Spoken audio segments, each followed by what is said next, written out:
আসসালামু আলাইকুম। এটিএন বাংলা গ্রামগঞ্জের খবরে সবাইকে স্বাগত জানাচ্ছি। আমি শান্তা ইসলাম।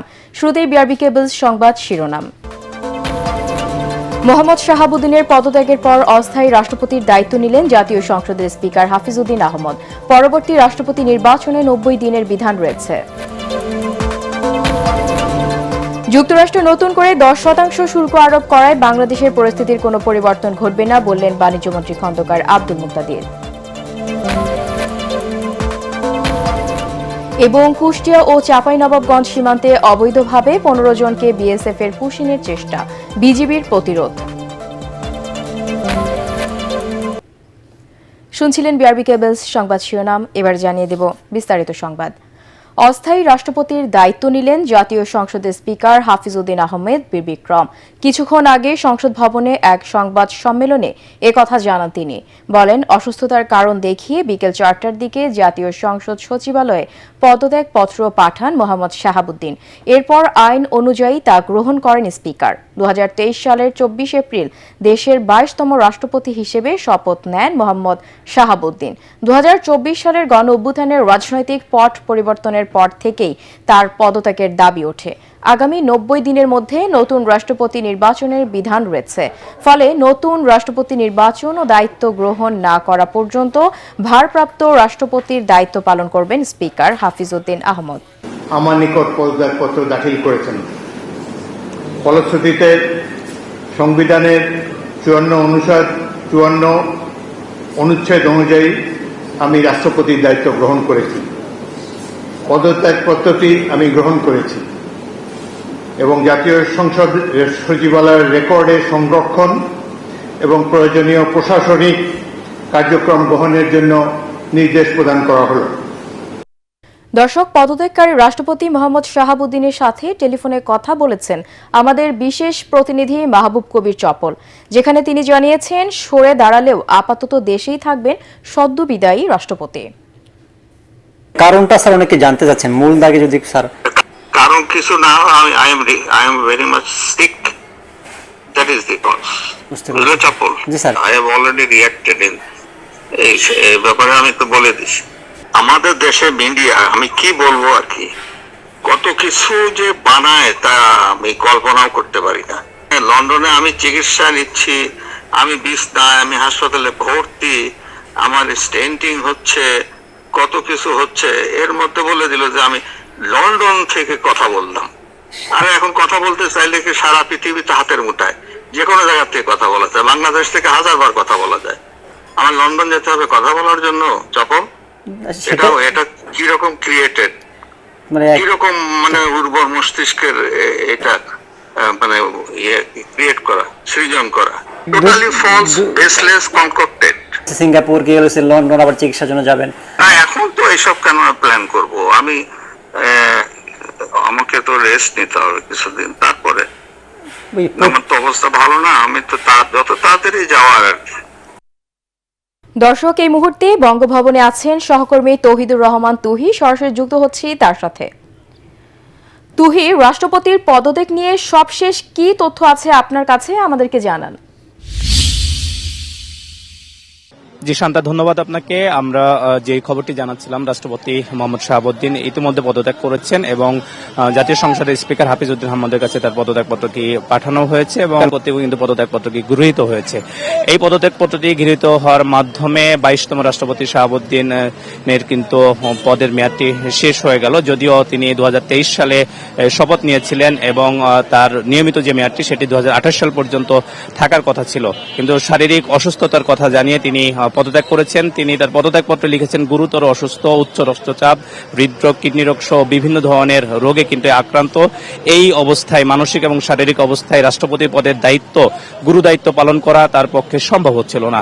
সেই কারণে তিনি পদত্যাগের সিদ্ধান্ত নিয়েছেন এবং এই পদত্যাগপত্রটি নিয়ে রাষ্ট্রভবনের অর্থাৎ বঙ্গভবনের যে কর্মকর্তারা রয়েছেন তারা বিকাল 4টার দিকে সংসদ ভবনে যান এবং সেখানে স্পিকারের কাছে সেই পদত্যাগপত্রটি পেশ করেন। এরপরেই স্পিকার কর্তৃক পদত্যাগপত্রটি গৃহীত নির্বাচিত হওয়ার পর বিকেল 5টায় সংবাদ সম্মেলন করে আনুষ্ঠানিকভাবে জাতীয় সংসদের স্পিকার কিন্তু জানান রাষ্ট্রপতি পদত্যাগ করেছেন এবং সংবিধান অনুযায়ী এই মুহূর্তে রাষ্ট্রপতি নির্বাচিত হওয়ার আগ পর্যন্ত স্পিকারই পরবর্তী সময়ের জন্য অস্থায়ী রাষ্ট্রপতি হিসেবে দায়িত্ব পালন করবেন। এই ছিল আমার কাছে সবশেষ তথ্য। শান্তা, তুহি, আপনাকে ধন্যবাদ।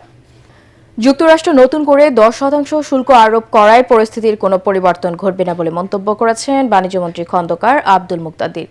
দুপুরে সিলেট সদর উপজেলার চা শ্রমিকদের স্বাস্থ্যসেবা নিশ্চিতে লাক্তাতুরা এলাকায় দিনব্যাপী ফ্রি মেডিকেল ক্যাম্প, পরিবার পরিকল্পনা ও শিশু সেবা ক্যাম্পের উদ্বোধন শেষে সাংবাদিকদের তিনি বলেন, বিশ্ববাজারে তেলের দাম বৃদ্ধি পাওয়ায় বাংলাদেশের দাম বাড়বে কিনা এমন প্রশ্নের জবাবে মন্ত্রী বলেন, গত কয়েক সপ্তাহ ধরে দেশে জ্বালানির দাম কম ছিল, বর্তমানে কিছুটা বেড়েছে, তবে সরকারের নতুন করে দাম বাড়ানোর পরিকল্পনা নেই।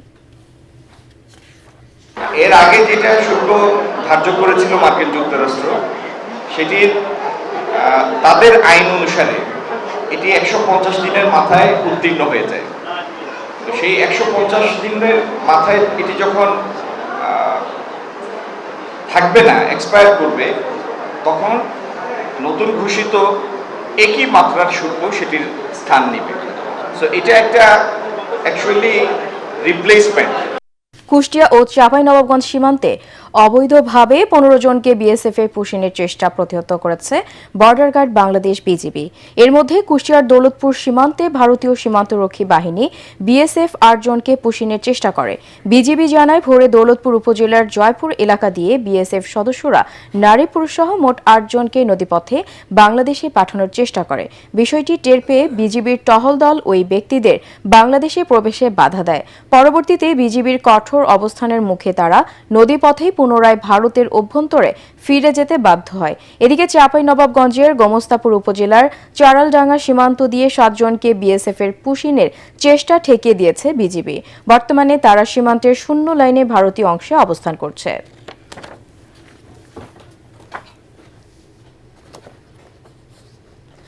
চা জনগোষ্ঠী ও ক্ষুদ্র নৃগোষ্ঠীর মানুষও এই সমাজের অবিচ্ছেদ্য অংশ বলে মন্তব্য করেছেন এটিএন বাংলার পরিচালক হাসান আহমেদ চৌধুরী কিরণ। হবিগঞ্জের চুনারু ঘাটে চা জনগোষ্ঠীর সাথে মতবিনিময়কালে তিনি বলেন, তাদের অক্লান্ত পরিশ্রমে দেশের চা শিল্প বিশ্বময় সুনাম কুড়িয়েছে। এ সময় চা জনগোষ্ঠীর স্বাস্থ্য ও শিক্ষাসহ মৌলিক অধিকার নিশ্চিতের আহ্বানও জানান ডিবেট ফর ডেমোক্রেসির চেয়ারম্যান হাসান আহমেদ চৌধুরী কিরণ। হবিগঞ্জ প্রতিনিধি আব্দুল হালিমকে সাথে নিয়ে মিজান শাহজাহানের রিপোর্ট। আমাদের অর্থনীতি আজকে যে অবস্থায় এসে দাঁড়িয়েছে, এর নেপথ্যে রয়েছে অসংখ্য শ্রমিকের শ্রম আর ঘাম। যাদের শ্রম আর ঘামে আমাদের অর্থনীতি একটু একটু করে বিশ্ব দরবারে দাঁড়িয়েছে, তাদের অন্যতম চা শ্রমিকরা। 8 ঘন্টার মজুরি বিনিময়ে যা রোজগার হয়, তা দিয়ে সংসার চালাতে রীতিমতো হিমশিম খেতে হয় চা শ্রমিকদের। এরপরও চা বাগানকে কেন্দ্র করেই প্রজন্মের পর প্রজন্ম কাটিয়ে দিচ্ছেন তারা। বিশাল চা বাগানে গৃহপালিত পশুপালনের পাশাপাশি নানা ধরনের সামাজিক সাংস্কৃতিক কর্মকাণ্ডে যুক্ত এসব জনগোষ্ঠীর সন্তানরা লেখাপড়ারও সুযোগ পাচ্ছেন। এই আয়ে তো আমরা ছেলে মেয়ে খাওয়াই, আর তো আমরা কোনো কর্ম কইতে নাই। আমরা তো চাই যে আমরা একটু শান্তি শৃঙ্খলায় থাকবো, একটু আমরা মজুরি বাড়াই, তো এটাই আমরা চাই। পূর্বপুরুষরা যেভাবে কাজ করে আসছে, এভাবে আমরাও করে যেতে হবে। চন্দিছড়া চা বাগানে চুনারু ঘাট উপজেলার চা জনগোষ্ঠী ও ক্ষুদ্র নৃগোষ্ঠীর প্রতিনিধিদের সাথে মতবিনিময় সভার আয়োজন করে চা শ্রমিক ইউনিয়ন। এ সময় আয়োজক সংগঠনের ভারপ্রাপ্ত সাধারণ সম্পাদক নিরিপেল পাল ও বাংলাদেশ চা কন্যা নারী সংগঠনের আহ্বায়ক খায়রুল আক্তার সহ স্থানীয়রা তুলে ধরেন তাদের বর্তমান অবস্থা। ন্যাশনাল টি কোম্পানির পরিচালক সালেউদ্দিন জানান, চা শিল্পের উন্নয়নে সব ধরনের উদ্যোগ নেওয়া হবে। প্রত্যেক বাগানে বাগানে একটা কমিটি করেন, কারণ বাগানে তারপরে সমস্ত শ্রমিকদের সঙ্গে কথা বলেন যে আমরা ওই যে বৃহত্তর রংপুর অঞ্চলের লোক কয়, জাগো ভাইয়ে, আমাদের জাগতে হবে। এ সময় তিনি চণ্ডীর মাঠে চা জনগোষ্ঠীকে নিয়ে 2 দিন ব্যাপী উৎসব আয়োজনের আশাবাদ ব্যক্ত করেন। এই চণ্ডীর মাঠে একটা 2 দিন ব্যাপী একটা বড় উৎসব করি। সেই উৎসবের নাম হবে বৈচিত্র্যের উৎসব বা ক্ষুদ্র জাতিগোষ্ঠীর উৎসব বা শ্রমিকদের উৎসব। প্রধান অতিথির বক্তব্যে এটিএন বাংলার পরিচালক ও ডিবেট ফর ডেমোক্রেসির চেয়ারম্যান হাসান আহমেদ চৌধুরী কিরণ বলেন, বর্তমান সরকার সামাজিক সুরক্ষা খাতকে গুরুত্ব দিয়ে ফ্যামিলি কার্ড সহ নানা ধরনের উদ্যোগ নিচ্ছে। চা জনগোষ্ঠীর জীবনমান উন্নয়নেও সরকার উদ্যোগ নেবে বলে আশা তার। লন্ডভন্ড অর্থনীতির উপর যে দেশটা দাঁড়িয়ে আছে, এই দেশটাকে শক্তিশালী করবার জন্য আমাদের যে প্রধান যে রপ্তানি খাত, সেটি চা শিল্পের, সেই চা শিল্প খাত, সেই খাতকে ধ্বংস করে দেওয়া হয়েছে। সেই খাতে মালিক শ্রমিকদের মধ্যে একটা ব্যবধান তৈরি করা হয়েছে। বর্তমান সরকার সামাজিক সুরক্ষা খাতে অনেকগুলি গুরুত্বপূর্ণ ফ্ল্যাগশিপ প্রোগ্রাম গ্রহণ করেছে। ফ্যামিলি কার্ড দিচ্ছে, কৃষক কার্ড দিচ্ছে, ক্রীড়া যারা ভালো খেলেন তাদেরকে কার্ড দিচ্ছে, নানা কার্ড তারা দিচ্ছেন। চা জনগোষ্ঠীর যে প্রতিনিধিরা, তারা মাননীয় প্রধানমন্ত্রীর সাথে যদি একটু সামান্য সময়ের জন্য তারা দেখা করতে পারেন, তাহলে হয়তোবা তাদের হতাশা কিছুটা হলেও কার্ড কেটে যাবে। পাহাড় ও সমতলের ক্ষুদ্র নিগোষ্ঠীর ভাষা, সংস্কৃতি, চিরায়ত ঐতিহ্য যেন হারিয়ে না যায়, সেজন্য সকলের দায়িত্বশীল ভূমিকা আশা করেন তিনি। চা জনগোষ্ঠী বলতে যত ধরনের এই পাহাড়ে বসবাসকারী যত ধরনের জনগোষ্ঠী রয়েছে, পাহাড়ি জনগোষ্ঠী রয়েছে, পাহাড়ের বাইরে জনগোষ্ঠী রয়েছে, প্রত্যেকের সুরক্ষার জন্য আমরা কাজ করতে জন্য অনুরোধ করব। একই সাথে আমি বলবো, তাদের যে সংস্কৃতি রয়েছে, তাদের যে ভাষা রয়েছে, তাদের যে ঐতিহ্য রয়েছে, সেই ঐতিহ্য যাতে হারিয়ে না যায়। চা শ্রমিক ও ক্ষুদ্র নিগোষ্ঠীকে নিয়ে এটিএন বাংলায় অনুষ্ঠান নির্মাণের পরিকল্পনার কথাও জানান হাসান আহমেদ চৌধুরী কিরণ। মিজান শাহজাহান, এটিএন বাংলা, চুনারুঘাট, হবিগঞ্জ।